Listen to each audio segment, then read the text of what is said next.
रखा जब मेरे नबी ने दुनिया में कदम तो पत्थर तक कलिमा पढ़कर मुसलमान हो गए। प्यारे नाजरीन, हजरत आमिना रजी अल्लाह ताला अन्हा फरमाती हैं कि जब मेरा बच्चा मेरे पेट में था तो मुझे बड़ी अजीब अजीब चीजें नजर आती थीं। अगर मैं घर से बाहर निकलती तो एक बादल का साया मेरे ऊपर आ जाता और मुझे धूप बिल्कुल महसूस न होती। अगर मैं पानी भरने के लिए जमजम के कुएं की तरफ जाती तो रास्ते के पेड़ अपनी टहनियां मेरे सामने झुका देते, जैसे मुझे सलाम कर रहे हों। मैं हैरान होती कि ये सब सिर्फ मेरे साथ ही क्यों हो रहा है। जब मैं जमजम के कुएं के पास पहुंचती तो नीचे का पानी अपने आप ऊपर आ जाता और बिल्कुल मंडेल तक भर उठता।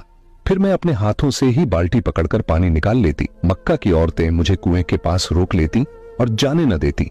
वो कहती, ए आमिना, तुम थोड़ी देर और यहीं खड़ी रहो, वरना तुम्हारे जाने से पानी वापस नीचे चला जाएगा और हमें पानी भरने में बहुत मुश्किल होगी। इसी तरह हजरत आमिना रजी अल्लाह ताला अन्हा फरमाती है कि मैं सुना करती थी कि जब बच्चा पेट में होता है तो मां को बहुत तकलीफें झेलनी पड़ती हैं। कभी हाथ पांव में दर्द, कभी सर दर्द, कभी उल्टी, कभी बुखार और कभी चिड़चिड़ापन। ये सारी बातें सुनकर मैं सोचती कि अजीब है, मुझे तो पूरे 9 महीनों में कोई तकलीफ नहीं हुई। यहां तक कि जब तक मेरा बच्चा पेट में रहा मुझे सर दर्द तक न हुआ। हजरत आमिना को अजीब अजीब ख्वाब भी आते थे। वो फरमाती हैं कि जब मैं रात को सोती तो मुझे ख्वाब आता कि मेरे जिस्म के अंदर से एक नूर निकला है और उसने पूरी दुनिया को रोशन कर दिया है। ये सब देखकर मुझे यकीन हो चुका था कि मेरे पेट में जो बच्चा है वो यकीनन कोई आम इंसान नहीं, पैगंबर हजरत मोहम्मद मुस्तफा सल्लल्लाहु ताला अलैहि वसल्लम जब अपनी मां हजरत आमिना रजी अल्लाह ताला अन्हा के पेट में थे तो एक रोज आपकी दादी ने आपके दादा को इशारे से बुलाया और कहा, क्या आपको मालूम है ये बहू आमिना बहुत महंगा इत्र लगाती है।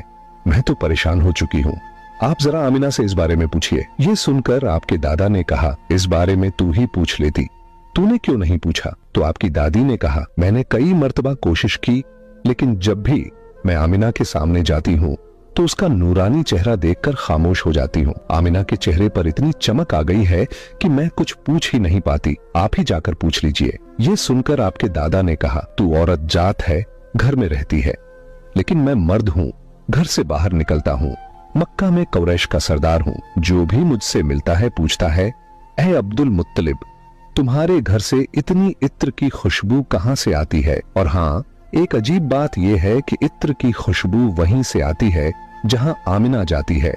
अगर आमिना रसोई में जाती है तो खुशबू वहीं से आती है, अगर गुसलखाने में जाती है तो खुशबू वहीं से आती है, अगर बैठकी में जाती है तो खुशबू वहीं से आती है। और ये कोई मामूली इत्र